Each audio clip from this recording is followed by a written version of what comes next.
Uh, Thank you very much for being with us today. My name is Ian Andrews, and I'm the Executive Director at LakewoodAlive, and we're really thrilled to have you join us for Knowing Your Home Container Gardening. More folks will be joining us, but we're at about 10:04, and so we've got a great presentation and would like to get started. So without further ado, I'd like to turn it over to our Housing and Internal Operations Director, Allison Urbanik, who developed the Knowing Your Home series and has just done a wonderful job with it every year of creating some really great programming. So Allison, go ahead and take it away. Well, thank you, Ian, for that very kind introduction. For those of you who don't know me, my name is Allison, and I work with folks in Lakewood to ensure that they're living in healthy and safe housing. One of the ways that we do that is through our Knowing Your Home workshop series. This is our third virtual workshop, so thank you so much for joining us today. I see a lot of new names on here. We'll welcome you to LakewoodAlive and to Knowing Your Home. I think you'll find a lot of good information in this workshop, so I appreciate you joining us today. So just a few housekeeping things. You are all muted, but you are able to submit questions. On the right hand of your screen, you'll see a little menu, and there is a chat box with, I think, a question mark in there. If you click on that, you can submit your questions. They'll come to me, and then I will share them with Paul today. And then if you don't get your question answered, you can always shoot it back to me, and we can make sure we get specifics. We're excited today to partner with Paul and Lakewood Garden Center. Probably most of us have visited him to find plants, flowers, vegetables, or just ask questions about how to make our gardens beautiful and successful. So I'm excited. This is the first time that we are hosting this webinar or this workshop on container gardening. And we actually had 100 people register, which is mind-blowing. So thank you guys so much for all of your support. So we are going to turn it over to Paul. He's going to go through his presentation, and he will be taking questions throughout. So please feel free to just submit them over, and then I will make sure they get answered. So Paul, I'm going to turn it over to you, and thanks again for joining us today. All right, good morning, everybody. I am Paul Bilyk, the owner down at Lakewood Garden Center. Honored to be asked to come speak with you guys about container gardening this morning. Would have much rather we do this in person, but since we can't do that, we'll do it this way. Couple things before we get started. The picture that you're currently looking at is a dahlia. We'll have plenty of those before too long. I'm sure that question will be coming. The other things are I'm not a huge fan of specific rules, and this is the way you have to do something. So if I say something that's counter to what your grandmother or grandfather's done for the past 30, 40 years, if it works for them, keep doing it. It's multiple ways to handle any of the topics we're going to discuss today, and I think it's time we'll jump into it.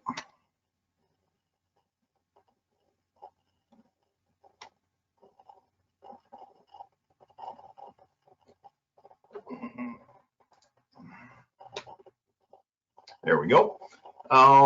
So, the main topics we're going to speak about this morning will be selecting containers, filling them, planting them, and how we're going to maintain them.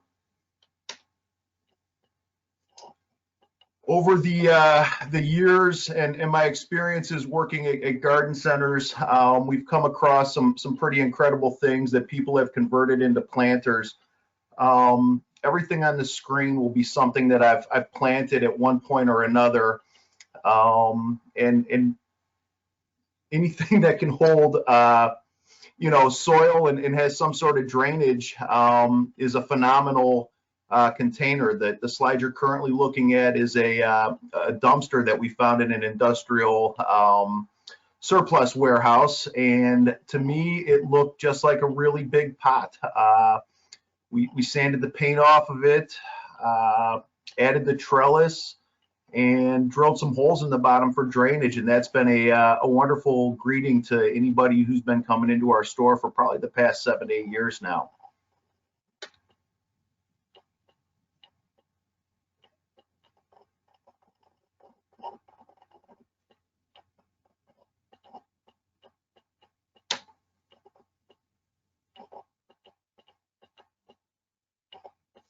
Sorry, the slides are not progressing as planned, or a little bit more of a delay than I had anticipated. So when you go to select your container, there's a few things you want to keep in mind. First being is, where are you going to place the container? The placement of the container is very important because it helps you decide what you can grow.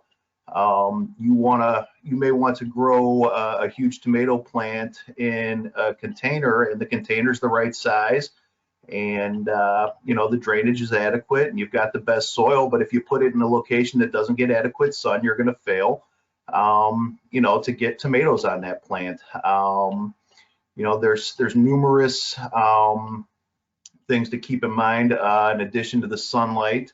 The traffic area is something to concern yourself with. The wind, just get an idea of the site and what it's like on a daily basis as the seasons progress, when choosing what'll be in that container. Some different types of containers we can use. All right, so this slide here generally shows you what things that you want to consider: the sunlight, the animals, the wind. This morning at my house, we're working on a victory garden, which is going to be part container and part raised bed, and we were filling the beds with soil, and the first thing that was really obvious to me was that we were going to need a fence to keep the children and the dogs out of my plants as the season progressed. I noticed in a few of my early containers, we've already had some squirrels foraging for look like beans, and those are issues you're going to have to address as you move through the season as a gardener in Lakewood. So Paul, I'm going to interject real quick. I planted some onion bulbs from my friend Blair. Blair's on this workshop. Thanks, Blair. But my squirrels have stolen them. So how do I keep squirrels away? And I have 3 dogs that are outside for a majority of the day. So I'm very surprised how bold they are. Absolutely. Squirrels are probably one of the biggest continual problems we have at the shop. Short of an actual enclosure that they can't enter, there's really no foolproof way. We liken it to, it seems a little bit odd to say it in the current day, but if everything closed down and we knew that one store had all the food and we hadn't eaten for a couple of days, we'd figure out how to get your onion. We'd figure out how to eat your tomato. And just as the squirrels do, the humans, we'd figure out how to get into that store to get the food. So, it's a little bit more important to them than it is to us, fortunately. But it's difficult. There's multiple ways to, try in terms of repellents, all with varying degrees of success. But I think ultimately an enclosure is going to be the easiest way to keep your plants safe from squirrels. Great, thank you. We did actually have a comment from Blair, who said she puts chicken wire on the ground over what she plants and puts it down with landscape staples until they start sprouting, and then she removes it. So that's one way to keep the squirrels out. Absolutely. The chicken wire, they don't like the metal on their teeth. We've used that around the building in some gaps that the building has acquired throughout the year, and we use that inside of the spray foam, and it does a phenomenal job. So people looking for chicken wire, we definitely go get that at Lakewood Hardware. Hey, Paul, this is Ian. If you'd like, I'm happy to advance the slides. You're doing a great job, but let me know if you want me to help out, okay? Yeah, it just seems that there's a delay right now that we're having trouble getting around, and I'm not sure. No problem. Let's do this. You let me know. I'll take it back, and you let me know and just say next slide, and I'll advance it. The delay is running from my computer to yours to everybody else. So how about I just help you advance, okay? Go ahead. All right, cool. I'm going to take that back, and I will go to the next slide. There we go. We good? Yep, absolutely. All right, So, take it away. you know, the big thing after you've decided where you're going to place your containers is what do you want to grow in it? You know, assuming that your site is correct for what you want to grow. You know, we have people that garden in Lord knows how many different formats, none of which is right, none of which is, you know, wrong, but it's ultimately about what makes you happy and the enjoyment that you gain from it. You know, flowers were traditionally, you know, the biggest you know, use of container gardening that I was familiar with, and as you know, I've aged and gotten more and more into the business, it's been fun to really watch the food aspect of container gardening grow and really flourish, especially in Lakewood where the spaces are a little bit smaller. You know, right now, the one thing that people are looking at, you know, continually are annuals, and we've all been cooped up for, it seems like, more than a month now. And we're chomping at the bit to get out and just trying to remind people to be patient. We need probably another week or two until you're safe to really put those annuals out and not worry about them, you know, each and every night checking the forecast and kind of being wedded to that sort of lifestyle. It's one I've been living at the store for probably 2-3 weeks now. You know, but if you want to do what's best for your plants, sit tight for another week or two. I don't think we're 3 days removed from snow yet. If you're looking to do flowers, and one thing I think that people overlook sometimes is the use of perennials in their containers. Working those in throughout the growing season is a benefit to your container because it can give you a different look. And then the other thing that, you know, that the plants are expensive that we're dumping in these containers, and if you could use them in your pot one year and instead of throwing them away like an annual, you could move it into the garden. I think the benefit there is twofold. Food and flowers definitely work together.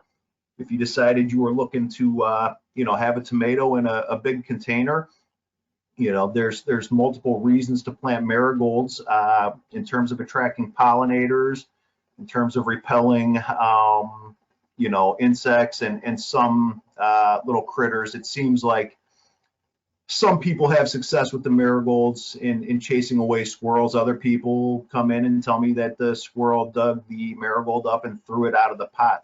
So, you know, it really depends what sort of animals you're digging with, but you know, the marigolds and nasturtiums and things like that really have been, you know, something that you can complement. And, you know, there's a lot of edible flowers as well. Herbs is consistently been a type of plant that people are generally looking to put into their containers. And it's an easy one because you don't need a huge pot to plant, you know, 3 or 4 herbs. And if you're pinching them right and harvesting them in a timely manner, you should be able to, you know, get a lot of fresh herbs out of a small container. And then the other thing we're seeing a lot of people do is dumping fruit into their buckets or their containers or their you know, raised beds. And if you have a plastic or a wooden pot, it's a great way to add a few blueberries to the patio. You can even do a small dwarf or semi-dwarf fruit tree in there when pruned appropriately. And you know, the big thing is to remember just to water and fertilize those things as you you know, are dealing with a finite amount of resources coming out of that pot. Let's move forward, Ian. Hey, Paul, before we go to the next slide, I did have a question, 2 questions actually. So you had mentioned that people should wait about a week before they put out their annuals. What temperature range are we looking at for that? What I'm looking for is consistently in the mid 40s. That's where my comfort range starts to increase. You know, the big thing in your yard that's more important is the soil temperature. The benefit of doing that in containers is you're above ground, so you will heat up a little bit faster, but the negative side of that is when we go into the days where we get the cold snaps and we have the excessive snow, if you're dealing with plants that are a little bit more sensitive, they're going to, you know, be in colder soil, and they'll be a little bit less happy with you. Okay, and then if they are in pots already, for instance, if we have a more sensitive plant like a dahlia, should we be bringing those in at night until it's consistently mid 40s?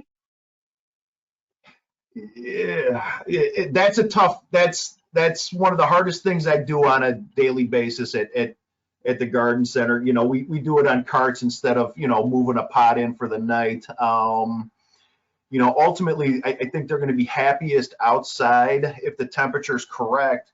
But, you know, the big problem is a 3-4 degree swing in temperature in an exposed location for a container can make all the difference overnight. So I'd say if you were looking to protect your investment, I would certainly keep an eye on the forecast, be ready to move them inside if necessary. Great. Thank you. And then another question that we have from Kathleen is, what are some of the edible flowers that you were talking about? All right, so edible flowers right now, probably the easiest one to find would be pansies. And another one I really like is borage. It's an herb. It's a tiny, delicate blue flower that tastes just like cucumbers. Nasturtium is an excellent flower to eat if you like peppery things added into your salad. I'm trying to think of what other flowers we might eat. Currently, that's probably the best I'm going to come up with. But you know, if you go with borage, I will warn you that has a tendency to reseed and may be a plant that you have trouble getting rid of for years to come. Great. Thank you. We're all set with questions now. Thank you. All right. In choosing containers, there's limitless options, as we've already discussed. Probably the flashiest and the showiest would be just a glazed ceramic pot. You know, nothing adds beauty to the house, to the backyard, to the patio like a glazed ceramic container does. Not always the best for your plants. Choosing the right size container goes a long way, and having some sort of plan for drainage. When you're choosing a glazed ceramic pot, the other things you might want to keep in mind is, where are you going to keep this pot over the winter? A lot of them aren't meant, or most of them aren't meant to be filled with soil and then soaked with water over the course of the fall, and then freeze and still be there in the spring. At the garden center, and the way we recommend most people do it is, if you have the option, the best way to store your glazed ceramic containers is empty and upside down. Under cover would be even better. But we probably put away somewhere between 100 and 200 glazed ceramic pots, empty and upside down, and we're still losing probably 5 to 10% of what we put away each fall. We can go to the next one, Ian. One of the things that I'm really in love with right now are these smart pots. It's a fabric pot, semi-permeable membrane that allows for just a really wonderful root structure to develop on the plant, and it'll prune the roots at the same time. It's impossible to really overwater these planters when they're set up appropriately. Any excess moisture after the soil takes what it's looking for leaks out anywhere you know, it finds an exit in the pot. The one thing that we tell people is, right now in our current state of gardening, one really big driving factor in our industry right now is marijuana. And one thing we tell people is that these growers are using these pots for their $5,000 plants, and they are really going to do a nice job for your $4 tomato or pepper, and the possibilities of them are basically limited by the mind. We set up 4 really large beds this morning. I believe we posted those pictures on Instagram, and we'll continue to do so throughout the season.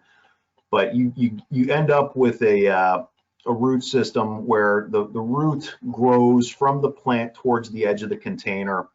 What happens is that root gets to the edge of the container and feels the air. And in nature, when a plant hits, or root hits air, it basically believes that it's growing off a cliff. So you see that root essentially stop growing there and start sending off side shoots and really developing a superior root system. Whereas if you've ever pulled a plant out of a ceramic or a plastic container, you see all the roots get down to the bottom and they're continually circling and wrapping around themselves, and there's really no structure from the middle of that pot to the bottom. It's just that those roots continually searching, and what they're doing is they believe they've grown into a rock and they're continually trying to find their way around that rock or that root. The problem is there is no way out. The pot just continues to circle, and the root does the same thing. So that's how you end up with root bound containers. Any of these container gardens that we're going to talk about, I need to stress how much you need to stay consistent with your feed. A monthly feed should keep your nutrients where they need to be as you progress throughout the season, and ensure that you have an excellent harvest, especially if you're doing food. The new annuals that they're coming out with right now, the petunias, the dahlias, any of the coleus, they're all very heavy feeders and need to be fed to, consistently produce the beautiful flowers that they're, showing when you pick them up at the nursery. We'll progress, Ian. So, Paul, Okay, go ahead. Paul, I have a question before we move on. So we had a question from Mona that she's seen those smart pots the size of a small kiddie pool, and she was wondering if that would be a good way to do a vegetable garden. That would be an excellent way to do a vegetable garden. I've got customers that are using them now. I've got sales reps that are using them and swear by them. We are going with the bed version, which is 16 inches by 16 inches. I currently have 8-foot beds in stock. We're expecting 6-foot beds. I think the rectangular nature probably fits my customers a little bit better than the big round beds, but if you come across the big round beds, use them. We've heard nothing but good things about them. Great, thank you. And then Carolyn mentioned just before we move forward about edible flowers that we should really make sure that they are organic before we're eating them. So so that's something I wanted to mention. And then we do have another question from Sandy, and she wants to know if it's possible to reuse soil in the pot from the previous season. It's certainly possible to reuse the soil. We generally empty any smaller containers and start fresh. The dumpster that I showed you earlier, we're still probably adding 6 cubic feet of soil to that on an annual basis.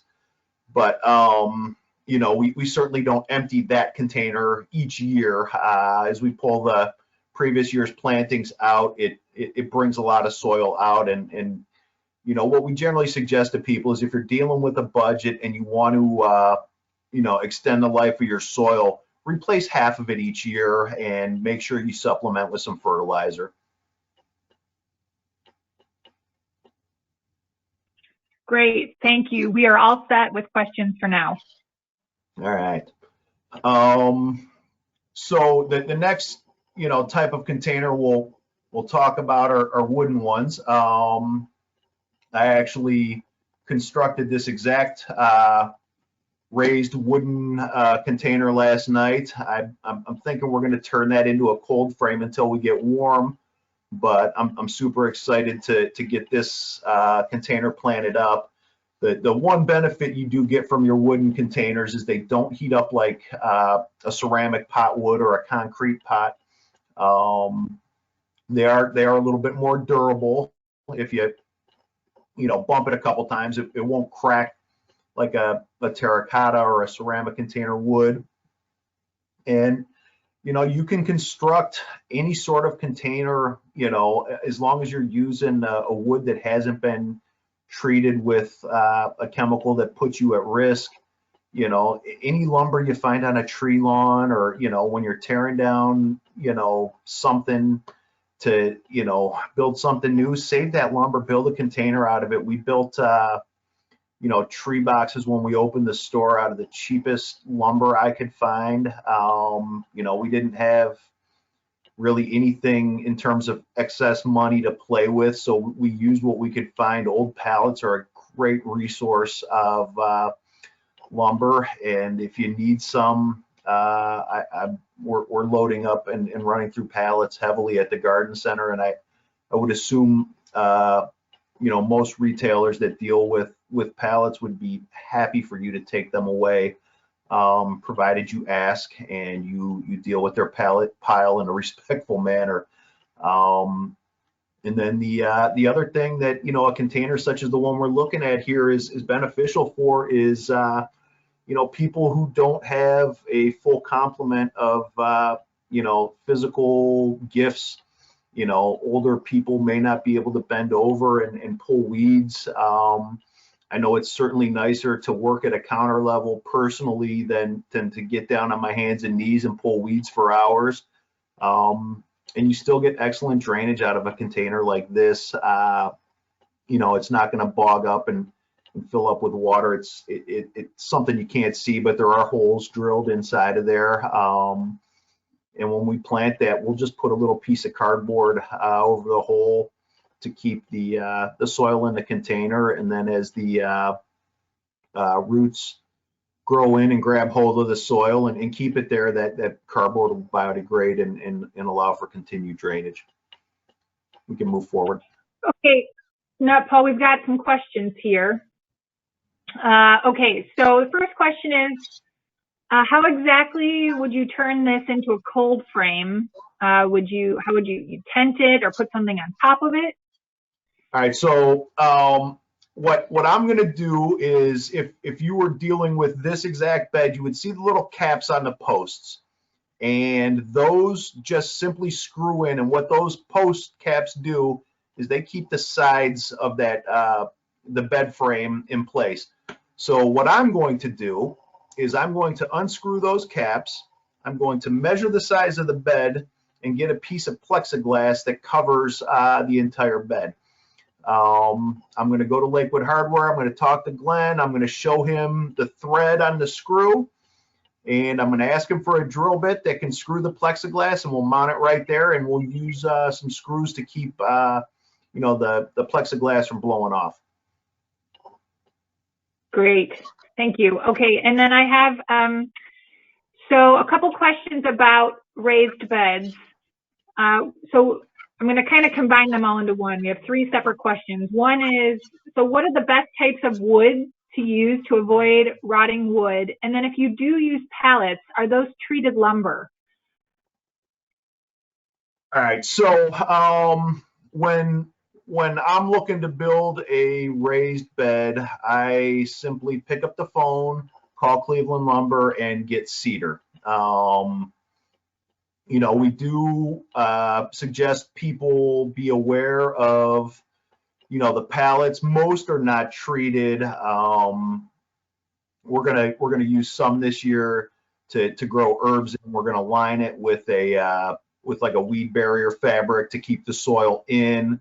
And I will do some research to see what, if any, chemicals are capable of leaching from the wood through the fabric, and then the plants, taking them up and delivering them. Traditionally with our manufacturing past in Northeast Ohio, we generally suggest that people assume that their soil has lead in it. we've kind of done that to our environment with our paints and the way we've lived in the past.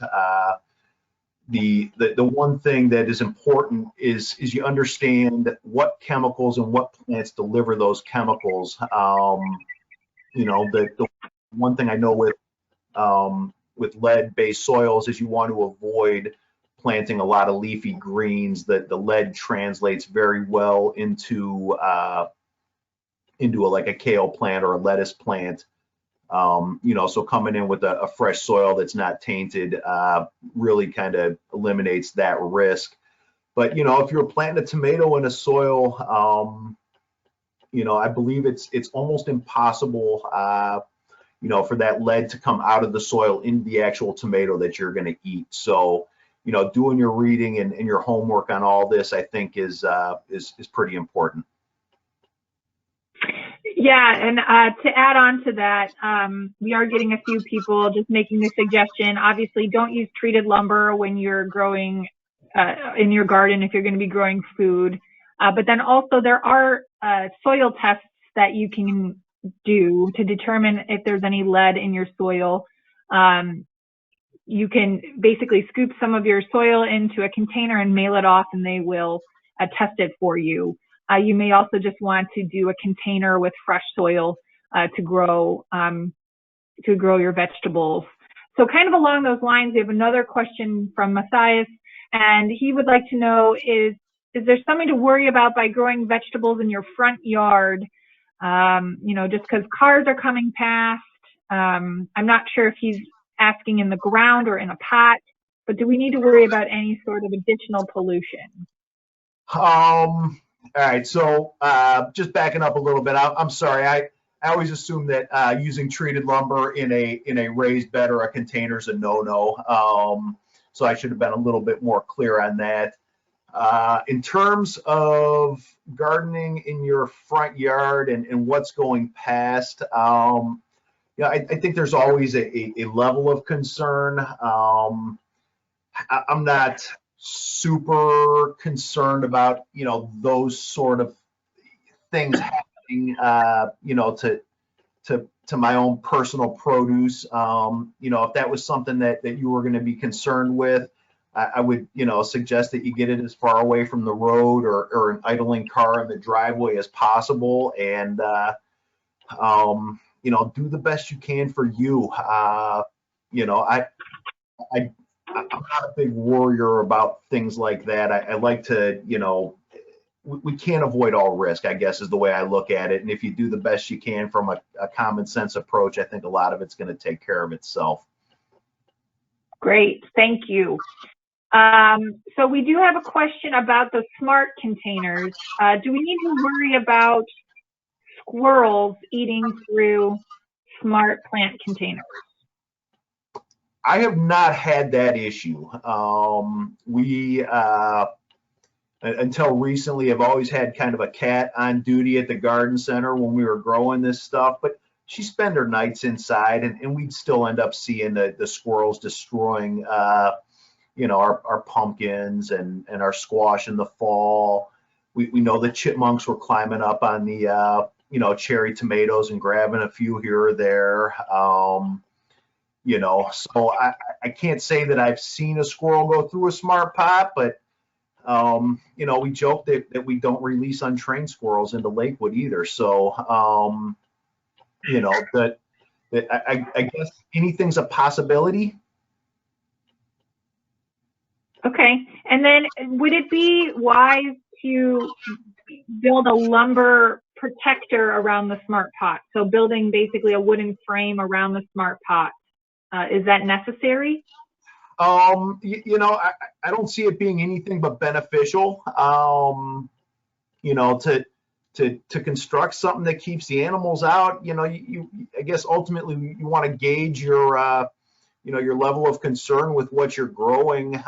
This year we're going to take a lot of precautions. One, the fence that we'll build for our bed is going to probably double as much as an animal repellent as a home run fence. For my 7-year-old who just loves to spray baseballs around the backyard, and I view that as much of a risk as I do the squirrel, the rabbit, the deer. And we're gonna, with the way that things are going right now, I guess globally, we're gonna try and put as much food in the basement as we can. And if going, an extra day's work to protect our investment means that we get to, eat fresh, throughout the season, and we get to fill up our pantry with, tomato sauce and pickles and, canned beets and radishes and things like that, then that's what we're going to do. Great, thank you. And then we have a question from Mona. She would like to know if you could use a cocoa liner in a raised planter made with pallets. I don't see why you couldn't. The cocoa liner is a little bit thicker and a little bit harder to work with, I think, than landscape fabric. So we're gonna stick with the landscape fabric, but there's no reason you couldn't use a cocoa liner. I know with those we have seen more instances of birds and squirrels, mice, chipmunks grabbing and pulling pieces of the cocoa fiber out to go back and build their nests. But it would certainly work.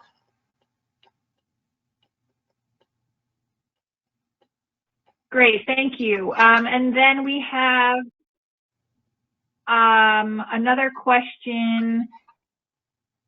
So Mona added that she said she's going to be using them in the house for house plants, the cocoa liners. If you're going to bring cocoa liners into the house, you just want to remember that they're going to let water leak out, and I'd say as long as you were able to keep that water confined, go ahead, knock yourself out, have fun with it. Great, thank you. Okay, so I have a couple questions. We may want to hold them, but I'm going to ask them and then you can let me know. So one is, does rhubarb do well in a container? And then the other is, what are your top 5 favorite, easiest fruits or vegetables to grow in containers? All right, so rhubarb is not great long-term in a container. I'm sure somebody's got something counter to that, but really seems to thrive in well-drained soil and in the cooler temperatures. We've had trouble at the garden center keeping rhubarb alive late into the season as it starts to max out that container. I think it just gets a little bit too hot to be happy year in and year out. And then in terms of a top 5 list, I don't think there's anything better than tomato, fresh tomato, be it on a BLT or we're big fans of English muffins with some cream cheese, not English muffins, but like the small bagels with some cream cheese, a piece of basil, and some fresh cracked pepper and some salt on there. Great summer snack or meal if you don't feel like doing some heavy cooking. Basil is a great one. Just remember to pinch it so you're encouraging branching and getting that plant nice and bushy so you can have an excellent harvest. So there's 2, 3. I love jalapenos in containers. The one whenever we can find them that I really like to grow if they don't sell out at the store before I do my stuff is the grafted jalapeno. Pick the flowers the first time or at time of plant. Encourage some root growth and some plant growth, and then your subsequent crops will be exponentially bigger. Any herbs, parsley, rosemary, there's something special about a big healthy rosemary plant. Bringing that in, drying it out, for use all winter. And then I guess I got to come up with a 5th one here, and we did some eggplants that were phenomenal a few years back. I think that's one we're certainly going to do again this year. Not the traditional Black Beauty type of eggplant, but the longer cylindrical ones. They seem to do very well in the smart pots, and you know, the uses for the eggplant are numerous, and you know, it's not something we buy at the store a lot, but when we have them on hand, we use them very frequently. That was a great list. One more question we have is, can you grow cucumbers in a container? Yeah, absolutely. You could grow. We're gonna throw some in a big bed this year, and we're gonna pull them or vine them up a trellis to you know, to the deck in the backyard. You could also, I want to say, grow bush cucumber in a container very easily. You just want to make sure you're picking an appropriate size container so you've got the nutrient and the moisture content to support that plant throughout the season. Great. Could you talk a little bit about the trellising, or how to get your cucumbers to grow upward, and how is a good way to train them to do that? You know, I don't have like a set rule, or, you know, anything can be a trellis. You can go out in your backyard and pick sticks and, you know, lean them together with, you know, gravity, and wrap them with rope. You could use a trellis net, which we're pretty fond of, is I believe a nylon material. We use them on that dumpster in front of the store to get mandevilla and Malabar spinach to grow up. We've used black-eyed Susan vine on those before. It's an easy, inexpensive form of trellising that you'll get numerous years out of. You know, we've got a nice selection of wooden trellises at the shop in many ways and shapes. You know, just making sure that you get a pretty decent footing, and you have it anchored as best possible. You know, we get customers coming in every summer and fall that didn't properly anchor that stuff, or their tomato plant grew bigger than the trellis or the cage could support, and now it toppled, and they're looking for an additional resource. So, you know, doing that sort of work appropriately before, you know, the winds and the weight, you know, of the plant get growing will save yourself a lot of hassle and heartache in the future. Okay, so I think we can move on. I do have a few questions, but I think they'll hold for a little bit if we want to move to the next slide. All right, so drainage is super important. We kind of covered how a smart pot would drain. You know, what is your plan for excess water? You know, if we end up with a wet season, the one thing that I've always kind of used personally is a I didn't call them pot feet because they were 6-inch 2x4s we stuck under a pot, just to allow some air circulation underneath and to give the water somewhere to go. You know, a lot of people choose saucers, and those are great ways to catch water and keep it in place. But if you're continually, you know, saturating that bottom layer of soil with water, you're going to have to remember to dump that saucer occasionally, and you know, allow the water to continue to drain out of that container. In bigger containers, we'll use a pine mini nugget to help reduce some of the cost of soil and to also improve the drainage at the bottom of the containers.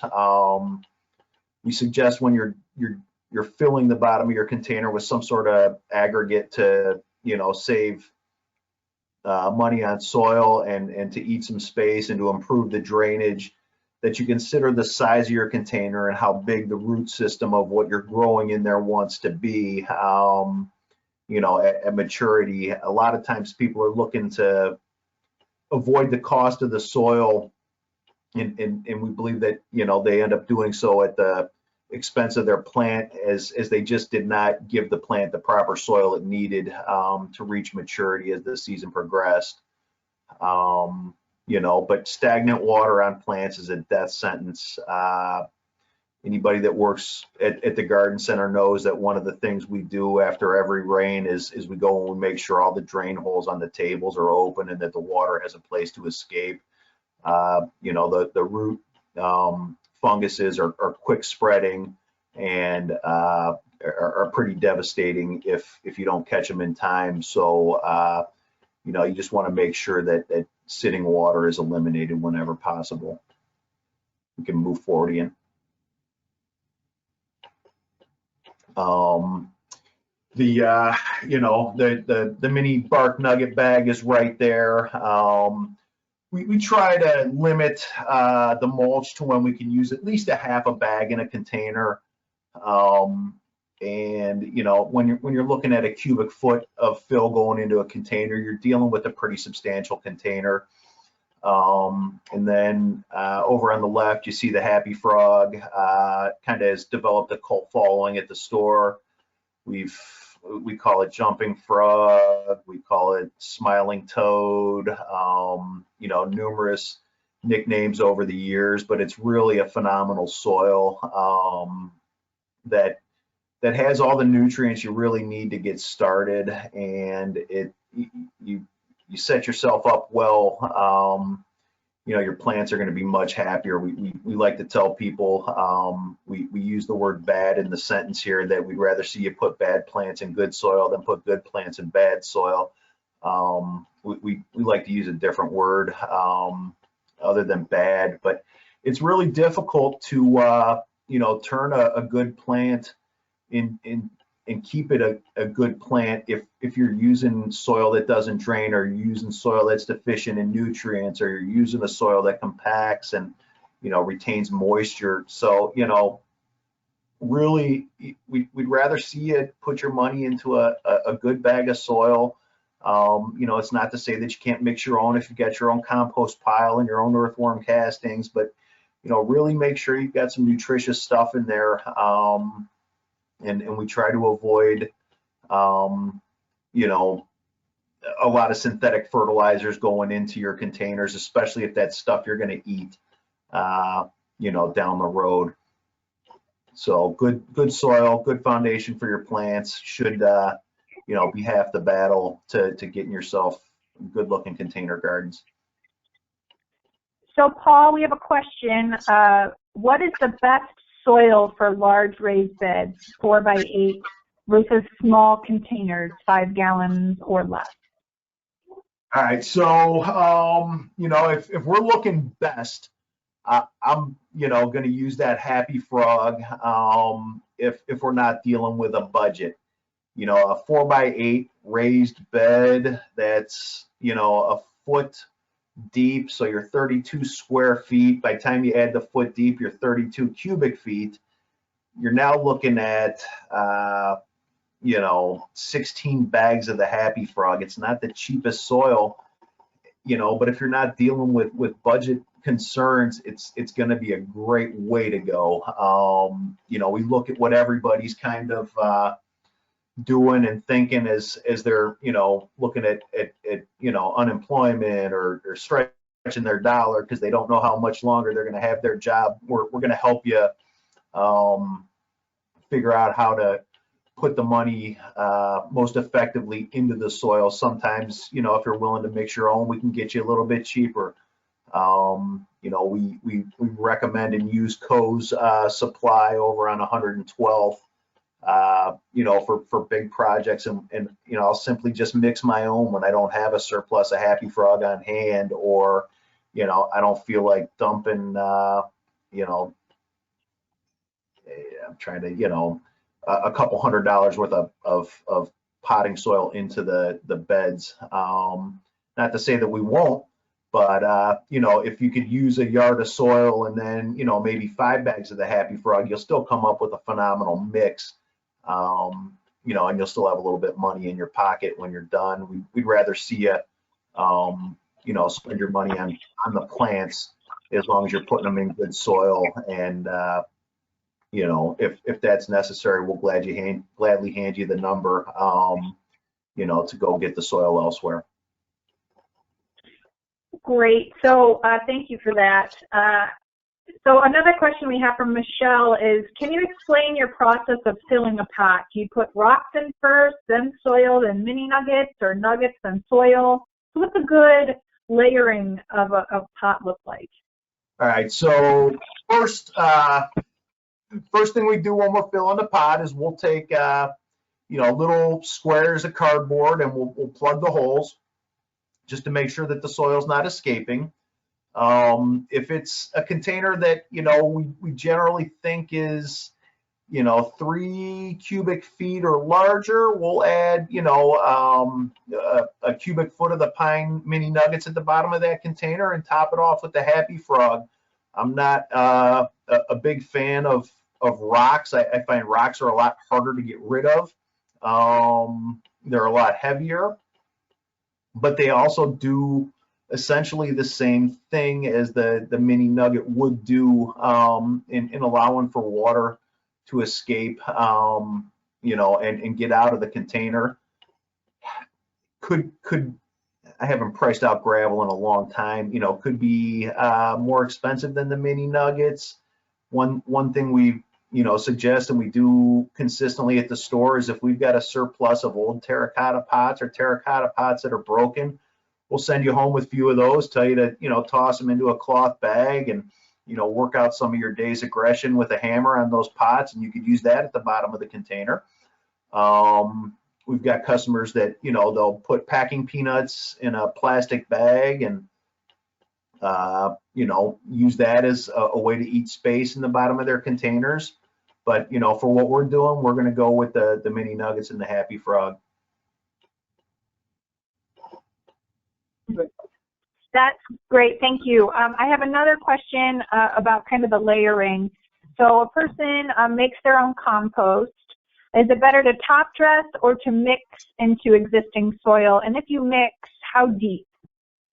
Okay, so what I would do in mixing my own soils is try to get to as much of a homogeneous mixture. Probably mix that. I would try to mix outside of the container so I could get a fairly consistent mix. And then, what we tell people is, a little bit at the bottom of the hole that you're going to plant the plant in. And then, if you have leftover, use it as top dressing. A lot of the, compost you have will help retain some moisture as well. And, as you water throughout the season, you're going to take that nutrient from the compost down to the plant, with the water being the carrier. Great. And then what's the best depth for soil when growing herbs and vegetables? I usually try to be around a foot. You might be able to pull it off with, 6 to 8 inches. The more soil depth you have, the more water you're able to hold, the easier it is. When we get these 80-degree days with a breeze and zero humidity, you're not watering as frequently. You don't need to fertilize as frequently. So the bigger the better. But it's also going to be kind of dependent upon what you're growing. A thyme, or a low growing, parsley or oregano, it won't need the root structure that a tomato needs. It won't mind it, but it doesn't need it. Great. So we have someone who has a balcony, and they're going to be using containers on the balcony. Would there be a problem with using styrofoam nuggets to provide spacing but keep it light? No, there wouldn't be. One thing we kind of recommend to people is if you have, styrofoam peanuts, use them. We also try not to have you helping create additional demand for styrofoam. So, like if you were going to buy something, we wouldn't, suggest you go buy them. But yeah, they'll certainly eat the space and they'll certainly keep it lighter. The one thing you do want to consider, however, is on a balcony, what's your wind like? And, if your container's light, by the time you get your plants in there, do they act as a sail, with the wind, and do they end up on their side? So, you may want to consider that, or just use a heavier container that's not going to blow over. Okay, and then so we have two questions about the Smart Pot. How much do they cost roughly, and do they get moldy? They don't get moldy. You'll see some mineral buildup on the side, but definitely not mold. I'm not sure exactly how that works, but it doesn't seem to mold. How much do they cost? I think we can get you in a Smart Pot for, I'd say in the neighborhood of $10 for a smaller one, and the bigger ones, I'm pretty sure we'd get you up into, $75, $80 pots. Great, thank you. So I have some questions about worms. Would you like me to present that, or do you want to keep moving forward for now? Go ahead. Let's talk about worms. Okay, it's a great day to talk about worms. So let's talk about them. Are they good for containers? When's the best time to use worms? So I've never personally added worms to my container with intent. I'm certainly not a worm expert. I think that you want to stay, away from containers that heat up. If you've ever gone fishing and you leave the container and night crawlers out, the shelf life in the sun's not too long, and the smell is awful. So I would say that if I was looking to add worms to my containers, I'd do some research and possibly talk to somebody who's got a little bit more experience than I do with adding worms to your container. I understand that if you can get them to live and thrive in there, it's going to be nothing but beneficial. But what container and what sort of circumstances they need to stay alive throughout the growing season, I couldn't speak to as an expert. Okay, thanks. We're all set on questions for the moment. If you want to move forward to the next slide. All right. So the fun part for me is designing containers like this. If you're paying attention as you drive about town, you'll see 3 of these pots in front of City Center, and we started taking care of those maybe 3 or 4 years ago. This was, I believe, the first planting we did in it, thrill, fill, and spill. It's kind of a cheesy cliche term that I don't have an adequate replacement for, so we kind of run with it. And if you look at this container, you see coleus. You've got green and white coleus front and center. Directly below that, you have another coleus in the maroon and chartreuse. Directly to the left of that is another, I don't know what color you want to call that. Maybe, I don't know, somebody help me out if you got it. Red, perhaps, or a pale red. There's the ageratum, which is your blue flower. The petunias are the white. We've put some grasses up in the top. Looks like there's also a cordyline, which would be a replacement of a spike, and then it's kind of accented with the spiky blue flowers, which is a salvia. You got to decide how you want to look at this. And when I looked at this container, we're putting this slide together, to me, it looked like, the petunias are kind of the fill of this container, where normally you might consider the flowers being the thrill. But, they look good, they look nice, but I think the star of these containers is the coleus. And as they grow bigger, they look more dramatic, and the textures and the leaf shapes really, kind of catch your eye if you take the time to slow down and look at it. The petunias are there and they're happy, but they're not the star of the show. They're just kind of making everybody look a little bit better.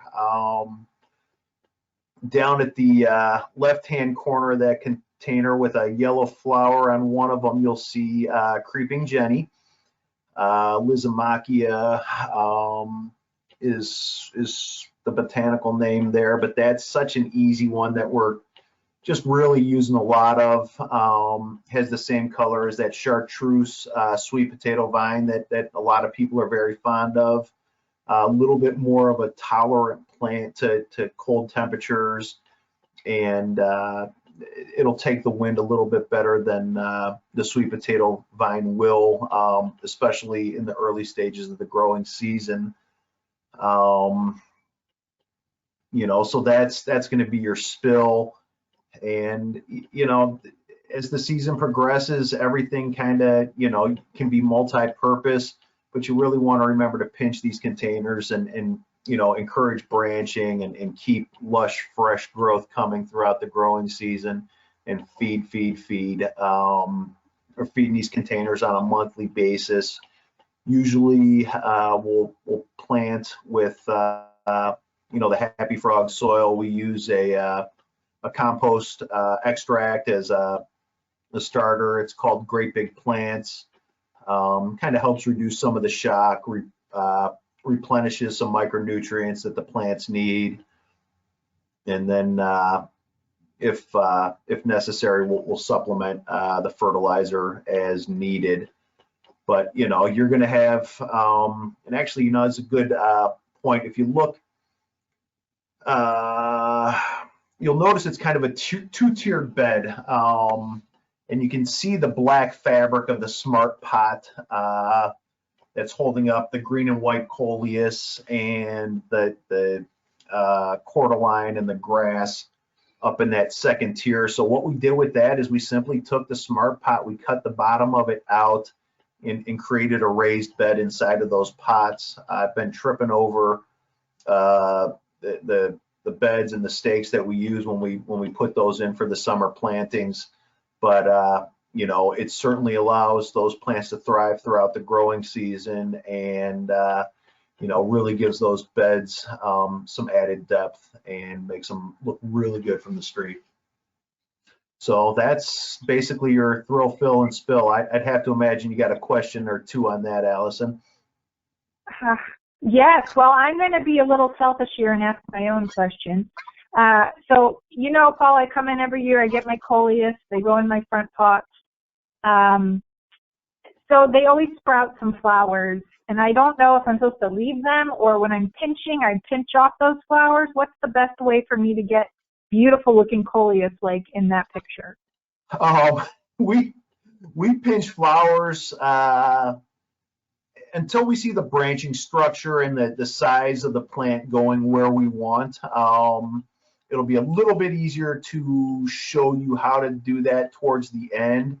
But yeah, coleus is a plant that really responds well to pinching, and you end up with some really big, happy plants by the end of the season. Great. So another question I have is, what's the best fertilizer for container gardens? We're sticking with either the Fox Farm or the Espoma granulars. There's a lot of people that enjoy using like an Osmocote Miracle Grow blend. What we found over the years is healthy, happy soil is a little bit easier to attain, and you get a little bit more of a consistent feed when using the granular stuff. With the plant tone, we reapply every 3 to 4 weeks,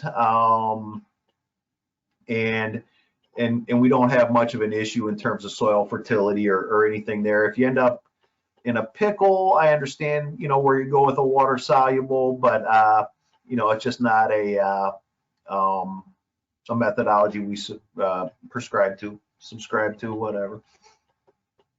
Okay, and so I have a follow-up to that. We have Carolyn is asking, which Espoma fertilizer are you talking about? Plant tone is generally where we start. If I have a bag of garden tone that's open or torn on a shipment, I'll use that, as an interchange. But the bread and butter of what we're feeding is going to be plant tone. Great. And then we're still going to go back to smart pots for just a moment here. How quickly do those smart pots dry out on a hot day? How often are you watering those? So it's really not about how quickly do they dry out. What we found is you end up with a little bit better root structure and a better root system that supplies the plant. So really, until you get late into the season, a good water on a daily or every other day basis is really all they're going to need. We were growing the cherry tomato that we grew in there last was 14 feet long. And, did we need to water it twice daily? Maybe. But, when you're wrapping up stuff at the end of the day and you got the hose there and it's your job, we'd water it a second time. But healthy, happy plants are not as dependent, on the synthetic fertilizers, and they don't need water as frequently as, plants that are kind of artificially inflated. Okay. So do you water them from the top? Yes. Yep, absolutely. What, it takes a while to understand when you're done watering, but, generally you can do it one of two ways. You can put the water on it and wait till you see it running out, maybe, a quarter of the way up from the bottom. So, you've got some good, water saturation there. You don't really want to water any other way but from the top, as you won't have a saucer with that to capture water. So yeah, right from the top. Great. And then, so I have a question about clematis. Do you think you can grow clematis in a pot? This person would like to have it growing on their porch railing. I mean, you can. We tell people that you're dancing with Mother Nature over the winter to do that. And what you need to realize is that, these plants in nature are getting consistently watered or, moistened with snow or dew. And if we, go into a period of 35 and we don't see snow or rain for a couple weeks and that container dries out, your plant is probably going to dry out and die. But usually you can avoid that with, just going out and watering a couple times, over the course of the winter. The question is, on January 31st, are you going to remember that your clematis would like a drink? Or are you going to want to take it a drink? I'm not. But if that's what you want, that's what you're looking at. Great, thank you. We're all set on questions for now. We can move forward with the slides. All right, so time to talk about some of my favorite annuals currently. I have love-hate relationships with all these flowers, and each one goes into favor and comes out of favor. So at the top left, you're looking at Nemesia. It's a trailing sunshade annual, good for partial sun, very similar to how you grow a snapdragon, but it's going to trail. Loves to be pinched if you want, thick, full masses of flowers like you see in the picture. My mother-in-law refuses to pinch. She'll have 3-4 foot long, trailing flowers coming out of the pot, and I'd resist the urge because that's how she wants to grow them. Super easy plant to grow. Top middle is one that I think a lot of Lakewoodites should consider. It handles sun and wind very well. It's called Angelonia, and you just get a really long bloom cycle out of these. And when the spent blossoms or the stem and the blossom stems are spent, you cut them off and you've got new ones coming to replace them. You can see how it blooms up that stem, and to have a stem 12 to 18 inches long, just full of blooms, makes a spectacular show throughout the course of the season. In the top right is a newer calendula, I believe it's called Lady Godiva. Also kind of like a trailing marigold per se. New to me last year, we didn't get to use it around the store. The customers had taken it well before I got a chance to get around to it, but that's one we're looking forward to working into the garden this year. Bottom left would be your dahlias, Allison.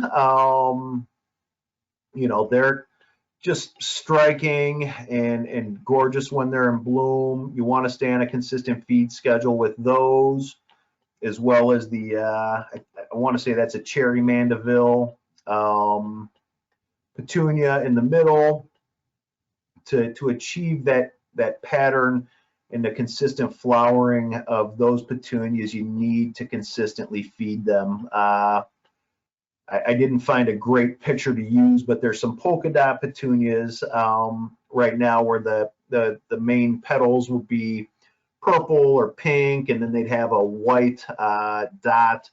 And what we've noticed is if you lay off the feed long enough with those flowers, that those flowers will revert to like either a pure white or a pure purple or a pure pink throughout the season, and you lose some of that beauty because they're hungry. And then at the bottom right, I think is just a really solid performer is a Marguerite Daisy, usually sold in 4-inch pots and just loaded with buds, and they get to be pretty substantial in size, anywhere from 18 inches to 3 feet throughout the course of the season if you're pinching them back. And it just makes a nice show continually throughout the growing season. I'll take any sun annual questions if you got them, Allison. If not, we can move on. We're okay right now with questions. We did have one about pinching, but I know there's a great drawing coming up about pinching. All right, we'll get to that then. Yeah. Shade annuals, Lakewood, with our density, not everybody gets a lot of sun. Or you got that tree that's seems to be in everybody's easement between their neighbor's garage and theirs, and you just don't get the sun. So shade annuals are a great way to get a little bit of color into the backyard and really brighten it up. The top left is Terrania, as a trailing annual. Has almost a snapdragon-like look to the flower if that mouth were to close. Just trails down nicely, a real solid performer, and they do have some varieties that are a little bit more sun tolerant nowadays, a little bit more tolerant of shade, and a nice way to get a consistent flower throughout the season. If I remember correctly, they really don't like cold temperatures, so waiting on those would give you a much happier plant long term. In the top middle there are Caladium, just a gorgeous way to add some height and some dramatic effect to your containers in the shade. I promise you these plants dislike the cold, and they don't like a lot of direct sun, especially the lighter varieties. They've come a long way in tweaking the genetics of the oh goodness, it's eluding me, Caladium. right now, and I think that there's some varieties that are a little bit more tolerant to the sun than they used to be, but a great plant and a great way to add some dramatic flair to your containers. Moving on to the top right is a fuchsia, a trailing fuchsia. Probably one of the hardest plants for me to sell initially in Lakewood, because so many people had referred to them as bleeding hearts. And it was a term that I was not familiar with. So I was consistently telling people we didn't sell them or didn't have them in stock. And it turns out we did. I don't remember the interaction with the customer where we made the connection that that was in fact what they called the bleeding heart, but a great plant for hummingbirds and a great basket to get in the backyard. Downside, a lot of people don't like them because those flowers drop, and you know, when they're generally about the size of a golf ball, you know, 20 to 30 of them dropping on a day, you know, it does end up creating a decent mess if you're not staying on top of it, or if it's in a high traffic area. The bottom left, you see an upright fuchsia with the, you know, the flowers just kind of popping there and doing their thing. I've seen some really dramatic, you know, stands of that plant that just look really nice as a compliment or the star of the show. Bottom middle be a New Guinea impatient, just a real easy way to, you know, add some color to your containers, and you don't need to necessarily add, you know, filler plants to go with them. They can stand on their own and look quite gorgeous throughout the course of the season. In terms of plants, probably a little bit on the thirstier side as the seasons progress, but you know, a great way to get some shade into the or some color into the shade. The bottom right is a tuberous begonia for shade gardeners that aren't great with watering. This is a great plant to have. They really don't want to be super moist. We suggest to people that wait till you think you need to water them, give it one more day, and then water them, and you'll have happy begonias throughout the course of the season. We can progress. So, Paul, go ahead. Paul, can we go back, please, for just a moment? And could you please do me a favor and go through the names of all the plants on the Shade Annuals slide one more time? Yep. Top left is Torania, Torenia. Top middle is Caladium, Caladium. Top right would be a trailing fuchsia. I spell it wrong all the time. It's Fuchsia, I believe. And if it's not, I'll figure out how to spell it before I die. Upright fuchsia, bottom left. New Guinea impatient, bottom middle, and tuberous begonia, bottom right. Great. And then I just have a question. So, like my house, it faces west, and so when I'm trying to get some sun in the late or early afternoon to late evening, so is that considered shady, partial shade? How do we know how to read and make sense of those little cards that come in the flowers? Gotcha. So on a plant tag, 6 hours or more is generally considered sun. 4 hours would be, about your benchmark for part sun or part shade. And then usually anything, 3 hours or less of direct sunlight would be considered a shade plant. Great, thank you. And then before we move on, have you considered delivering orders to customers or preparing call-in or online orders for curbside pickup during COVID-19? We have been doing all of the above. It's been part of the learning curve this season that Mrs. Jones called in an order and she's sitting in her car and she's not getting out, and that we should go talk to her because she probably just wants to take her plants home. Myself and Sam have been delivering plants and mulch, you know, on a daily basis. You know, just making sure that you guys get what you need. Great. And do you have a listing of your available plants, or is it best just to call the store and talk through what you're looking for? Calling is probably the easiest. The one problem I've had with constructing a list of plants is that, you know, as in the busy season, we're so fluid, you know, that the list may be inaccurate at 9 a.m.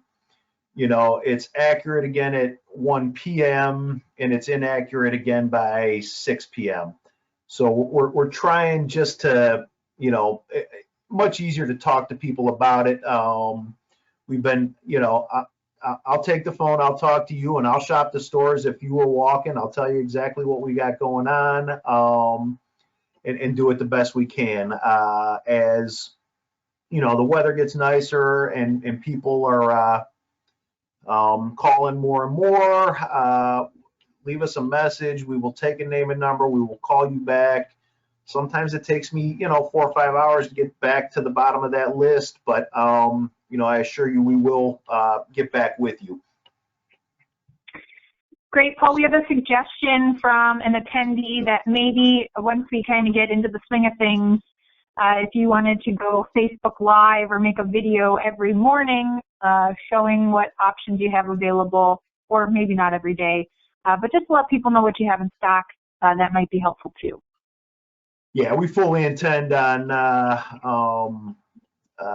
you know, keeping people updated with what's coming and going. We're trying to carefully navigate that in terms of what's essential and what's not. You know, I think ultimately right now we probably have more at the store than what we want to tell you about. You know, one, we're trying to figure out how to manage these crowds still, and two, you know, we're trying to figure out if, you know, coming out for a begonia is something that's essential currently. Kind of looking to see if you know, we'll get a little more clarity on that as you know, we get into next week and we look to coming out of this stay-at-home order and getting back to, you know, a little bit more of a normal life. Great. We can move forward to the next slide. So, you know, along the lines of fill or, you know, accents to your container gardens, just some ones that I really enjoy. Top left is a, oh goodness, I want to say Swedish or Algerian ivy. I probably screwed it up. But the, you know, the texture and the coloring on those leaves really does a nice job. It's a fast growing plant. It's good to plant in the middle of a couple of plants because those vines will shoot out kind of unpredictably through your flowers. And, you know, the more you pinch them, the happier they'll be, and the more branching you'll get. The creeping Jenny we talked about is a really good one on the edge of a container. We do caution people that if you know, a few of the vines get into the yard, they do have a possibility of establishing and growing wherever they blow. So, you know, be mindful of that. The top right is a Dusty Miller, trailing Dusty Miller that we've started to use in our containers. I'm not a huge fan of it as a trailer, but I think it eats space very well and allows for some contrast of different leaves and flower colors. Bottom left is Beth's Blue Laurentia. Just a nice way to get a consistent little burst of color in a pot throughout the growing season. And you know, now that I'm looking at this, we had talked about borage being an edible flower. Looks very similar to the Laurentia flower, and if that were borage, it would taste just like cucumber. In the middle, you see the annual of the year for 2020, which is Euphorbia. Some people call it Diamond Frost. Just a great accent plant. Looks really nice in containers. I'm trying to think of who I want to say it's the Voodoo Sushi Bar, I believe, uses that plant very well in front of their shop and their containers. Correct me if I'm wrong on either the name or the location. The Verbena at the bottom right is a great one for trailing and getting continual color throughout the season. So those would be my favorite accent plants. Great, we can move on to the next slide. All right, using perennials in containers. We talked about this a little bit at the beginning of the show. So if you look at the container on the left, you see a nice combination of annuals and perennials. I suppose if the location of that container was warm enough, those could all be perennial. But at the bottom left, under the green coleus, you see a Heuchera, which is also known as a coral bell. Great perennial for containers or the garden. In the middle there, the chartreuse is probably a lemon coral sedum, which I don't believe is perennial, but there is a sedum which is called Angelina that does a real nice job in rock gardens in Northeast Ohio year in and year out. That could replace the lemon coral sedum with relative ease. Excuse me. At the top or just above that lemon coral sedum, you can see like a silvery white. That's also a Heuchera, and may in fact be what you see in the right. So the picture on the left shows more of a combination container, and one thing I think that we forget to do and is starting to be a little more popular right now is don't try to mix it up. Just go with a strong, simple statement in your container, and the container on the right is exactly that. It's a coral bell that somebody potted up, and that container is gorgeous, and it doesn't need to have 4 or 5 accent plants or fillers with it to look beautiful on its own. So if you're having trouble finding a combination, maybe you should stop looking for the combination and just go with one thing. I'm good there. So Paul, we have a question about the Heuchera. How long does that bloom? Bloom's going to be, I'd say, anywhere from probably a month to possibly 2 months. Usually not a super long-lived blossom. The blossoms are stunning on the one on the right. On a lot of them, they are beautiful. But to me, the beauty there is in the foliage, and the options you can get with the coral bells right now are incredible. Anywhere from a dark like grape purple to caramel, a burnt orange, or a fiery red, into these grays. It's really a pretty cool plant to experiment with right now. Great, thank you. We're all set on questions for the moment. All right, so edible container gardening is the next topic here. So if you look at this picture, you'll notice the smart pots, and to me, just kind of as I was looking at this picture, it looked to me like somebody took the porch that would be on the second story of their house, threw down a liner of some sort, and turned that into their container garden. Might have been the only space they had available, might have been the only place that the deer didn't destroy everything. but I thought it was a good way of looking outside the box, and trying to figure out where you might, put your container gardens.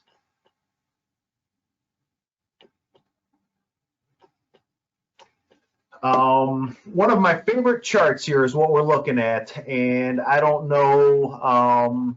I think we had talked about posting this to YouTube, and I will try to figure out how to successfully attach this to some social media posts. But this chart is kind of like a map to tell you what plays well with each other.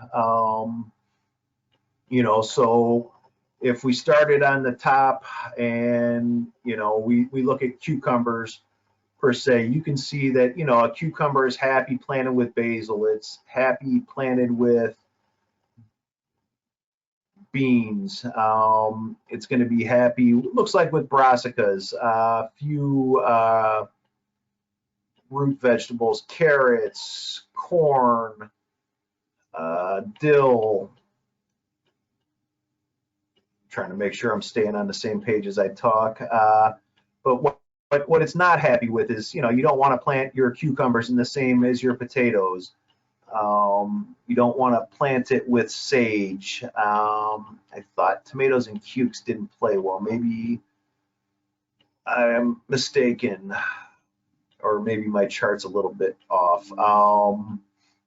But to see which plants are happy together, and to understand how they work is pretty simple, and this chart goes a long way. It's on the desktop of my computer.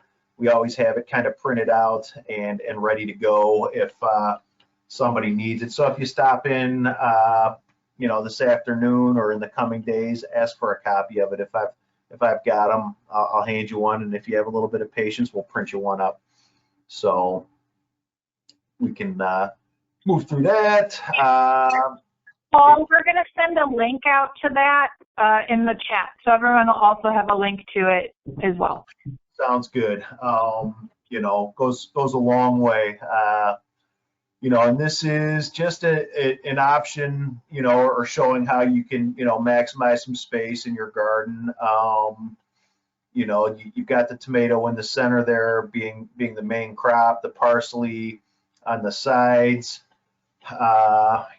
This picture, when I was looking at it, going, hey, that's a lot of parsley. You might work a basil or a few other herbs in, place of all the curled parsley, but having the marigolds around is going to be good. And when you take this picture and you work it with the companion planting chart, you should be able to understand a little bit better as to how you're going to have symbiotic relationships in your containers throughout the course of the season.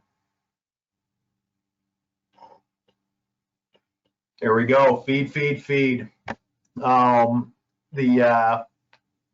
The plant tone and the bone meal are one that we've talked about consistently.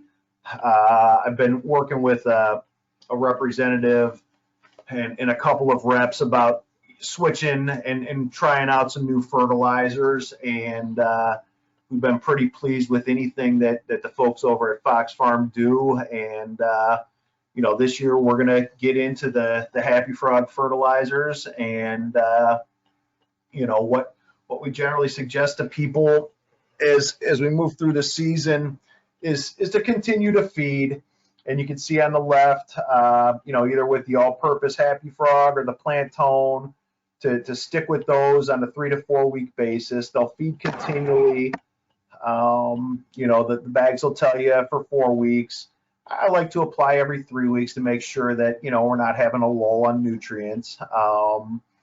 And then what you see on the right-hand side is the bone meal, and that's super important for anything that gives you a piece of fruit, tomato, a pepper, a squash.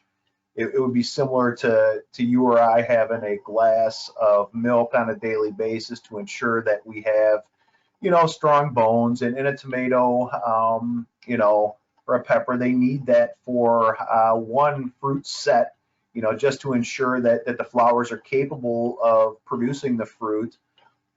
And then as you progress through the growing, cycle of that fruit, to ensure that you have, good thick flesh on your tomatoes and you don't see blossom end rot, which, in a wet or a super dry year, ends up being a pretty regular issue that we have at the shop. You get that thumbprint size black hole on the bottom of your tomatoes, and it's the indicator of a calcium deficiency. So we look at the bone meal now, and it's probably a $10 to $12 investment, initially. But if you get to August and you find out, or September, that you're calcium deficient, we're going to sell you the $12 bag of fertilizer for your long-term solution, and with it, if you want to have tomatoes in the near future, is a bottle of Rot Stop, which is a foliar calcium spray to help you, try and rescue that tomato crop as quickly as possible. So, we talked about it with the annuals, and we'll talk about with the vegetables. Feed. As you look at your plants growing out of those containers, that plant had to come from somewhere, and all those nutrients and all those leaves come right out of those containers. All right, here's our drawing, Allison. So I was having trouble finding an acceptable picture to kind of demonstrate this, and this is a pretty generic branch of whatever flower you want it to be. And I think if you can understand the structure that you see in this picture, gardening becomes a lot easier. There's so many plants that have a branch structure like this. You can see on the right, from petunias to portulaca, that sedum we talked about, butterfly bush, rosemary, bee balm. They all have a simple structure that you see here. So, your initial flower up at the top is going to be chased by additional, flowers. And ultimately, the one thing I think that sometimes we forget when, we're gardening is that, the flower is ultimately, the plant's attempt to reproduce. And without, the reproduction, the plant basically, no longer exists. So what you want to do is while you enjoy the flower, when the flower fades, if you don't want it going to seed, you want to pinch that flower off. And what happens is when you pinch those flowers off and the plant doesn't feel that it has made enough seeds to ensure, future generations of that plant in the future, then it's going to work harder reproducing. Well, the beauty of that is when it works harder to reproduce, you get more flowers. So you can also use the pinching to encourage branching. And if you, pinch appropriately, you'll end up with, bigger, bushier plants.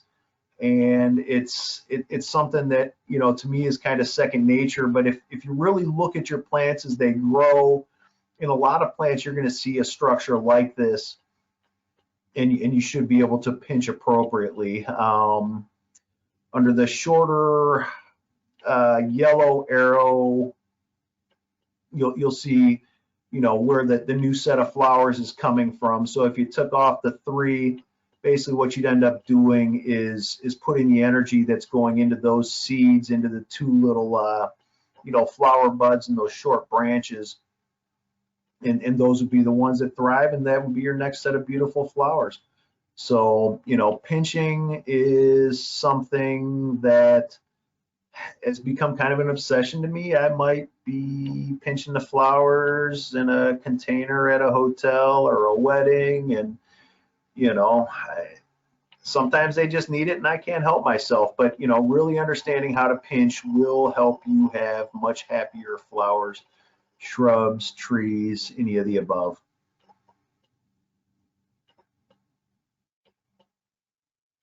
So that's pretty much who we are for today. I've got a little bit of time before I got to get back up to the shop. So let's, if you haven't been to the store, come check us out. There's our address. There's our website, our Facebook, our Instagram.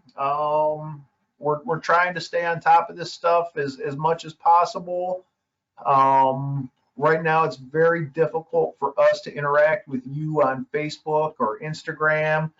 We try, but it's very difficult. It would be a full-time job for somebody, and then to add another job answering the phone full-time and somebody guarding the gate to make sure we sterilize and we don't, overpopulate the store per the governor's orders. We're not going to be able to do it all, but at least if we have messages to convey to you, we're doing pretty good at that right now on Facebook or Instagram. So if there are questions, fire away, Allison. Okay, so are there any flowers that we should not be deadheading?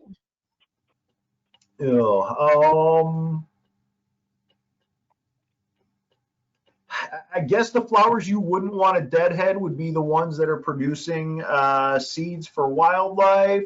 I'm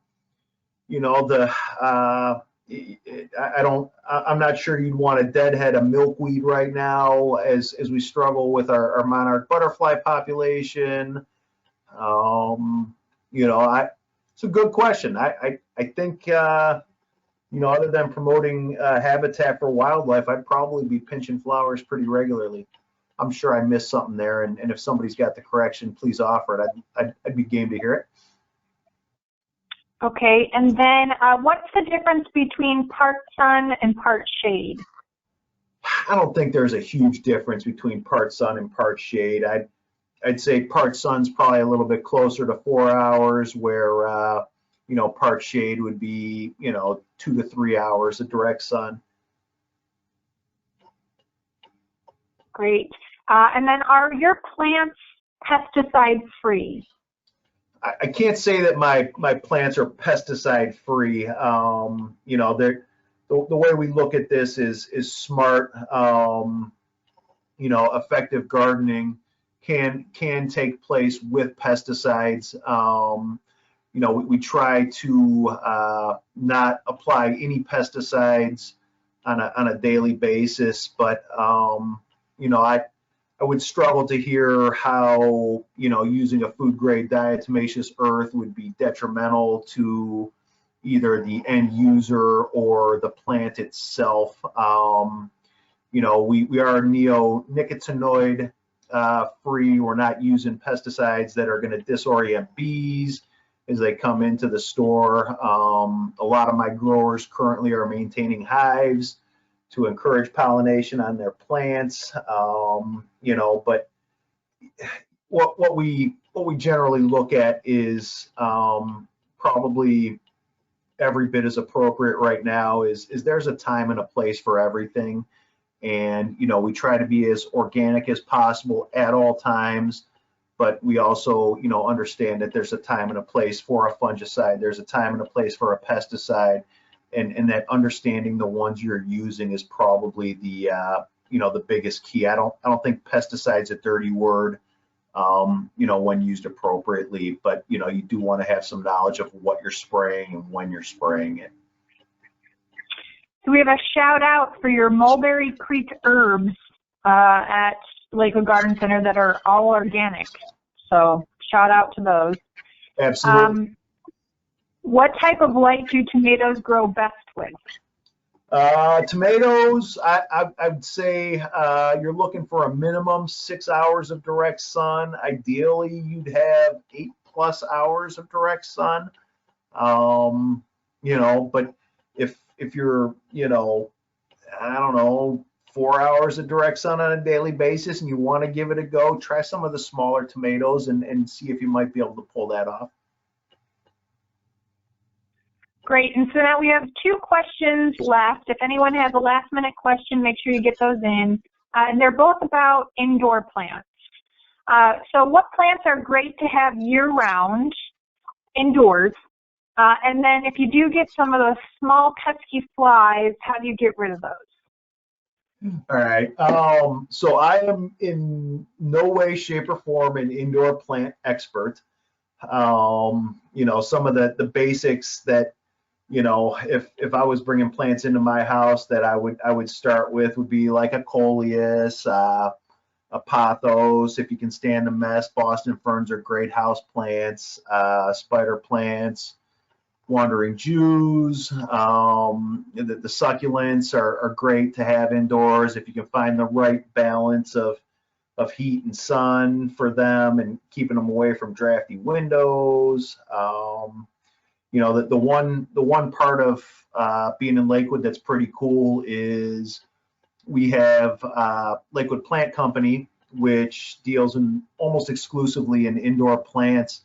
And that segment of my field is something that they're probably a little bit better at handling than I would be from an area of expertise. So I would direct anything above a basic level to them. And if you haven't been there, see what they have. They've got some really cool stuff, and it's an area that they do a really good job in, and we'd be glad to send you to them for any of your indoor stuff if my knowledge isn't sufficient or my selection isn't there. Great, thank you so much. Yeah, Lakewood Plant Company, they have some really beautiful indoor plants. So someone is mentioning that you can order online with Lakewood Plant Company for curbside pickup. Yep, absolutely. First of all, Paul, I just want to thank you so much, especially in this busy time, for spending your Saturday morning with us. I have to say this is awesome. I have about 4 pages of notes that I will have in hand when I come and visit you in a couple of weeks. So I really want to thank you so much for your time and talent today. And I know we've been getting a ton of thank yous on our questions to be shared with you, Paul. So we really love having you in our community and, you just loving us back. So thank you so much. No problem. I do want to let you know that we do have another workshop coming up May 14th. That's how to contract a repair, and all you lucky people can hear me talk about how to get a job done right, saving you time and tears. So I hope you will join us. That is on Thursday, May 14th from 7 to 8:30. Again, it will be a webinar. I imagine that moving forward, almost all of our Knowing Your Home workshops will be done via webinar. And just a reminder, this webinar has been recorded and will be shared. So if you do want to watch it again and take some additional notes, you'll be able to do that. So thank you all for all of your support. We appreciate all of you in the community. We hope that you and your families are healthy and safe. And again, Paul, we really appreciate you. So thank you so much, and I hope you enjoy the rest of your partially sunny Saturday. It sounds good to me.